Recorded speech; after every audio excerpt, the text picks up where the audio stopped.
5 ಭಾಗ ಮಾಡಿದ್ದೀರಾ. 5 ಭಾಗ ಮಾಡಿದ್ಮೇಲೆ ಎಲ್ಲಿ ಹಣ ಪಾವತಿ ಮಾಡಬೇಕು ಅಂತ ಯಾರಿಗೂ ಗೊತ್ತೇ ಇಲ್ಲ. ಇನ್ನು ನಾನು ಮೊನ್ನೆ ಕಮಿಷನರ್ ಫೋನ್ ಮಾಡಿದ್ದೆ, ಏನಪ್ಪ 3 ತಿಂಗಳಿಂದ ಕಸದ ಬಿಲ್ ಪೆಂಡಿಂಗ್ ಇದೆಯಾ ಅಂತ. ಸರ್ ನಾನು ವೆಸ್ಟಿಗೆ ಬಂದ್ಬಿಟ್ಟಿದ್ದೀನಿ ಸರ್, ಅದು ಸೌತ್ಗೆ ಬರುತ್ತೆ ಸರ್, ಕೆಲಸ ಮಾಡಿರೋದು ಸೌತ್ಗೆ, ಈಗ ಅದು ನಮ್ಮ ವೆಸ್ಟಿಗೆ ಸೇರ್ಕೊಂಬಿಟ್ಟಿದೆ ಸರ್, ಅದು ನಾನು ಬಿಲ್ ಬರೆಯೋಕ್ಕಾಗಲ್ಲ ಸರ್, ಅಲ್ಲಿ ಬಿಲ್ ಬರೆದ್ರೆ ಇಲ್ಲಿ ಹಣ ಕೊಡ್ತೀನಿ ಸರ್, ನನಗೆ ಹೇಳಿರೋದು, ನಾನು ಇದಕ್ಕೆ ಸಾಕ್ಷಿ.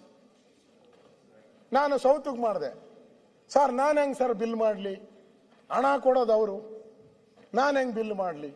ಇವು ಬಿಲ್ ಮಾಡಲ್ಲ, ಅವನು ಹಣ ಕೊಡಲ್ಲ, ಕಸ ಹೋಗಲ್ಲ. ಅಂದರೆ ನೀವು 5 ಭಾಗಗಳನ್ನು ಮಾಡಿದಾಗ ಏನೇನು ಅಂತೇಳಿ ಡೈರೆಕ್ಷನ್ಸನ್ನು ನ್ಯಾಯವಾಗಿ ಕೊಟ್ಟಿದ್ರೆ ಈ ಸಮಸ್ಯೆನೇ ಆಗ್ತಾ ಇರಲ್ಲ. ಏನೋ ಮಾಡಿಬಿಟ್ರೆ ಅರ್ಜೆಂಟ್ ಬಿಲ್ ಕೊಡೋಕ್ಕಾಗ್ತಾ ಇಲ್ಲ. ನಾನು ಕಸದ್ದೊಂದು ಹೇಳಿದೆ, ಯಾವ ಬಿಲ್ಲು ಕೊಡೋಕ್ಕಾಗ್ತಾ ಇಲ್ಲ. ವೆಸ್ಟ್ ಝೋನ್ ಅಂತೂ ಹಣನೇ ಇಲ್ಲ, ಅದು ಪಾಪ ಆ ಝೋನ್ಗೆ ಟ್ಯಾಕ್ಸೇ ಬರಲ್ಲ. ಅವ್ರು ಕೇಳಿದ್ದಾರೆ 500 ಕೋಟಿ ಬೇಕು ನಮಗೆ ಅಂತ ಕೇಳಿದ್ದಾರೆ ರಾಜ್ಯ ಸರ್ಕಾರಕ್ಕೆ, ಯಾಕಂದರೆ ಟ್ಯಾಕ್ಸ್ ಎಲ್ಲ ಕಡಿಮೆ ವೆಸ್ಟ್ ಝೋನ್ಗೆ ಬರೋದು. ಅಂದರೆ ಈ ಸರ್ಕಾರ ಏನಂತೀರ? ಈ ಗುಂಡಿಗಳು ಬಿದ್ದಿದೆಯಲ್ಲ ಇವಾಗ, ಅದನ್ನು ಯಾವಾಗ ಮುಚ್ತಾರೆ ಅನ್ನೋದಕ್ಕೂ ಟೈಮ್ಗಳು ಬೌಂಡ್ಗಳು ಹಾಗೆ ಹೋಯ್ತು. ಆ ಟೈಮ್ ಬೌಂಡ್ಗಳೆಲ್ಲ ಮುಗಿದು ಕೊನೆಗೆ ಪತ್ರಿಕೆಯವರು ಬರೆದ್ರು, ಪಾಪ 3 ತಿಂಗಳು 4 ತಿಂಗಳು ಬರೆದ್ರು. ಡಿ ಕೆ ಶಿವಕುಮಾರ್ ಹೇಳಿದ್ರು 15 ದಿನದಲ್ಲಿ ಎಲ್ಲ ಮುಚ್ಚುತ್ತೀನಿ ಅಂದರು.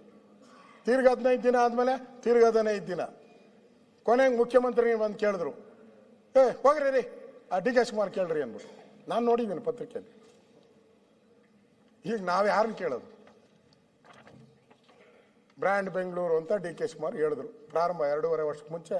ಬಂದ ತಕ್ಷಣ ಬ್ರ್ಯಾಂಡ್ ಅಂದರು, ಬೆಂಗಳೂರು ಹಂಗೆ ಮಾಡ್ಬಿಡ್ತೀನಿ ಹಿಂಗೆ ಮಾಡ್ಬಿಡ್ತೀನಿ, ಬ್ರ್ಯಾಂಡ್ ಬೆಂಗಳೂರು ಅಂದರು. ಈಗ ಆ ಸುದ್ದಿನೇ ಇಲ್ಲ. ಆ ಬೆಂಗಳೂರು ಇದೆಯಲ್ಲ ಆ ಸುದ್ದಿ, ಆ ಹೆಸರೇ ಹೇಳಲ್ಲ ಎಲ್ಲೂ. ಈಗ ನಮ್ಮ ಪಾಟೀಲ್ ಬಂದಿಲ್ಲ, ಪಾಟೀಲ್ ಹೇಳಿದ್ರು ಬಿಹೈಂಡ್ ಬೆಂಗಳೂರು ಮಾಡ್ತಾರಂತೆ. ಬ್ರ್ಯಾಂಡ್ ಬೆಂಗಳೂರು ಇಷ್ಟೊತ್ತು ಹೇಳಿದ್ರು 2.5 ವರ್ಷ ಹಿಂದೆ. ಈಗ ಬ್ಯಾಡ್ ಬೆಂಗಳೂರು ಗುಂಡಿ ಬೆಂಗಳೂರು ಎಲ್ಲ ಆದಮೇಲೆ ನಮ್ಮ ಪಾಟೀಲರು ಅವ್ರು ಬಿಹೈಂಡ್ ಬೆಂಗಳೂರು ಮಾಡ್ತೀನಿ ಅಂತ ಹೊರಟರು. ನನಗನ್ಸುತ್ತೆ ನಿಮ್ಮ ಬ್ರ್ಯಾಂಡ್ ಬೆಂಗಳೂರು ಬೇಡ, ನಮಗೆ ಬಿಹೈಂಡ್ ಬೆಂಗಳೂರು ಬೇಡ. ನಿಮ್ಮ ಈ ಒಂದು ನಮ್ಮ ಹಳೆ ಇತ್ತಲ್ಲ ಕೆಂಪೇಗೌಡರು ಬೆಂಗಳೂರು, ಆ ಕೆಂಪೇಗೌಡರು ಬೆಂಗಳೂರನ್ನು ಉಳಿಸಿ, ಇಲ್ಲ ಕೆಂಗಲ್ ಹನುಮಂತಯ್ಯನವ್ರ ಬೆಂಗಳೂರು ಆದರೂ ಉಳಿಸಿ, ಇಲ್ಲ ನಮ್ಮ SM ಕೃಷ್ಣ ಅವ್ರ ಬೆಂಗಳೂರು ಆದ್ರೂ ಉಳಿಸಿ. ಬೆಂಗಳೂರು ಉಳಿದ್ರೆ ಸಾಕು ಸ್ವಾಮಿ, ಆ ಪರಿಸ್ಥಿತಿಗೆ ಇವತ್ತು ಬಂದಿದೆ. ನಾವು ನಮ್ಮ ಡಿ ಕೆ ಶಿವಕುಮಾರ್ ಅವರು ಬ್ರ್ಯಾಂಡ್ ಬೆಂಗಳೂರು ಮಾಡಿಬಿಟ್ಟು ಆಮೇಲೆ ಈಗ ಅದು ಸುದ್ದಿಗೆ ಹೋಗ್ತಾ ಇಲ್ಲ, ಒಂಥರ ಮಾಯ ಆಗೋಗ್ಬಿಟ್ಟವ್ರೆ. ಸದನಕ್ಕೂ ಬರ್ತಾ ಇಲ್ಲ, ಎಲ್ಲೂ ಕಾಣಿಸ್ತಾನೂ ಇಲ್ಲ. ಅದು ಬೇರೆ ಯಾವುದೋ ಹೊಸದೊಂದು ಶಾಲು ಹಾಕ್ಕೊಂಡು ಹಿಂಗೆ ಹಾಕ್ಕೊಂಡು ಹೊಸದಾಗಿ ಓಡಾಡ್ತಾವ್ರೆ, ಹಿಂಗೆ ಅಂತ ಹಾಕ್ಕಂತಾರೆ ಓದ್ತಾರೆ ಪಾಪ. ನಾನು ಅವಾಗಿಂದ ಹಾಕ್ತಾ ಇದ್ದೀನಿ, ಬೇಕಾದ್ರೆ ನಿಮ್ಗೆ ಕೊಟ್ಬಿಡ್ತೀನಿ, ನನಗೇನು ಹಿಂಗೆ ಇರ್ತೀನಿ ಪರವಾಗಿಲ್ಲ, ನನಗೇನು ಬ್ರ್ಯಾಂಡ್ ಬೇಡ ಸರ್. ನಾನು ಹಾಕೋದು ಇದು ಎಷ್ಟು ಗೊತ್ತಾ? 150 ರೂಪಾಯಿ ಇರ್ಬೋದು ಅಷ್ಟೇ.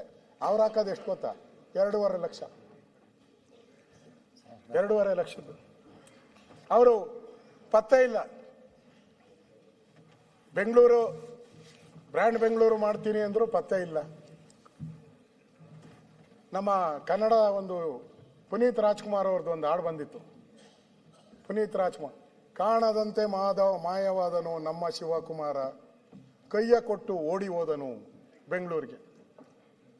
ಕಾಣದಂತೆ ಮಾಯವಾದನು ನಮ್ಮ ಶಿವ, ಕೈಯ ಕೊಟ್ಟು ಓಡಿ ಹೋದನು. ಪುನೀತ್ ರಾಜ್ಕುಮಾರ್ದು ಒಂದು ಹಾಡು, ಸ್ವಲ್ಪ ಚೇಂಜ್ ಮಾಡಿದ್ದೀನಿ, ಕುಮಾರ ಅಂತ ಸೇರಿಸಿದ್ದೀನಿ, ಉಳಿದಿದ್ದ ಕರೆಕ್ಟಾಗಿ. ಶಿವಕುಮಾರ್ ಪತ್ತೆನೇ ಇಲ್ಲ ಸರ್.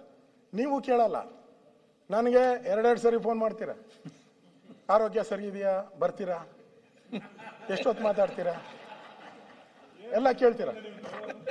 ಅವ್ರಿಗೆ ಪಾಪ ಕಾಣೆ ಆಗ್ಬಿಟ್ಟಿದ್ರೆ, ಕಾಣದಂತೆ ಮಾಯವಾದ ನಮ್ಮ ಮಾತಾಡ್ತೀರಾ ಇಲ್ಲೋ, ಅದಕ್ಕೆ ಅನುಗುಣವಾಗಿ ನಾವು ಇಲ್ಲಿ ಎಜೆಂಡಾ ಫಿಕ್ಸ್ ಮಾಡ್ಬೇಕಲ್ಲ. ಕರೆಕ್ಟ್ ಸರ್, ನಿಮ್ಮ ಬಗ್ಗೆ ನಮ್ಗೆ ಗೌರವ ಇದೆ, ಹೇಳಿಲ್ಲ ನಾನು ಪ್ರಾರಂಭದಲ್ಲೇ ಹೇಳಿದೆ ನಾನು ನಿಮ್ಮ ಬಗ್ಗೆ ಅಭಿನಂದನೆ ಸಲ್ಲಿಸ್ತೀನಿ. ಈ ಕಾಣೆ ಆಗಿರೋ ಅಂತ ನಮ್ಮ ಶಿವನ್ ಎಲ್ಲಿ ಹುಡ್ತೀರಾ? ಶಿವಕುಮಾರನ್ನ ಬೆಂಗಳೂರು ಜನಕ್ಕೆ ಕಾಣೆ ಆಗೋ ಹುಟ್ಟಿದ್ದಾರೆ.